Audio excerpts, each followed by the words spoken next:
Gen Z. Gen Z. Gen Z. ನಾನು Gen Z, ಈ ಮಣ್ಣಿನ ಜೆನ್ಜಿ. ನಮ್ಮ ಮೋದಿ ದಿನಕ್ಕೆ 18 ಗಂಟೆ ನಮಗಾಗಿ, ನಮ್ಮ ರಾಷ್ಟ್ರಕ್ಕಾಗಿ ಕೆಲಸ ಮಾಡ್ತಾರೆ. ಜೆನ್ಜಿ ಹೌದು ಹೌದು ಹೌದು ಹೌದು ಹೌದು ಹೌದು ಜೆನ್ಜಿ ಹೌದು ಹೌದು ಹೌದು ಹೌದು ಜೆನ್ಜಿ. ಸನಾತನ ಧರ್ಮದ ವೀರ ಯೋಧನಂತೆ ಧರ್ಮ ರಕ್ಷಣೆ ಮಾಡ್ತಾರೆ, ಪಾಕಿಸ್ತಾನಕ್ಕೆ ನುಗ್ಗಿ ಹೊಡಿತಾರೆ. ನಮಗೆ ಸೂಪರ್ ಅನ್ಸುತ್ತೆ, ಭಾರತ ಗ್ರೇಟ್ ಅಂತ ಖುಷಿಯಾಗುತ್ತೆ. ಯುದ್ಧದ ಈ ಸಮಯದಲ್ಲೂ ದೇಶದ ಜನ ನೆಮ್ಮದಿಗೆ ಮೋದಿನೇ ಕಾರಣವೆಂದು ಜೆನ್ಸ್ಗೆ ಅರ್ಥ ಆಗುತ್ತೆ, ಜೆನ್ಸ್ಗೆ ಅರ್ಥ ಆಗುತ್ತೆ. ಮನೆ ಇಲ್ಲ ಮಕ್ಕಳಿಲ್ಲ ಆದರೂ ಮೋದಿ ನಮಗಾಗಿ ಕಷ್ಟ ಪಡೋದು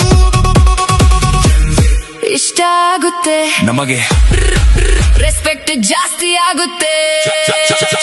ಮೋದಿ ಬಂದ ಮೇಲೆ 10 ವರ್ಷಗಳಲ್ಲಿ ದೇಶದ ಪ್ರಗತಿಯ ವೇಗ ನಮಗೆ ಅರ್ಥ ಆಗುತ್ತೆ, ಜೆನ್ಸ್ಗೆ ಅರ್ಥ ಆಗುತ್ತೆ. ಈ ದೇಶದಲ್ಲೆಲ್ಲ ಭಾರತವೆಂದರೆ ಕೊಡುವ ಗೌರವ ನಮಗೆ ಇಷ್ಟ ಆಗುತ್ತೆ, ಇಷ್ಟ ಆಗುತ್ತೆ. ನಮಗೂ ಹೆಮ್ಮೆ ಅನಿಸುತ್ತೆ, ತುಂಬಾ ಖುಷಿ ಆಗುತ್ತೆ.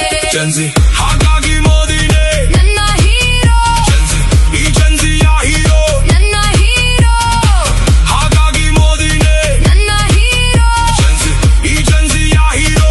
ನನ್ನ ಹೀರೋ.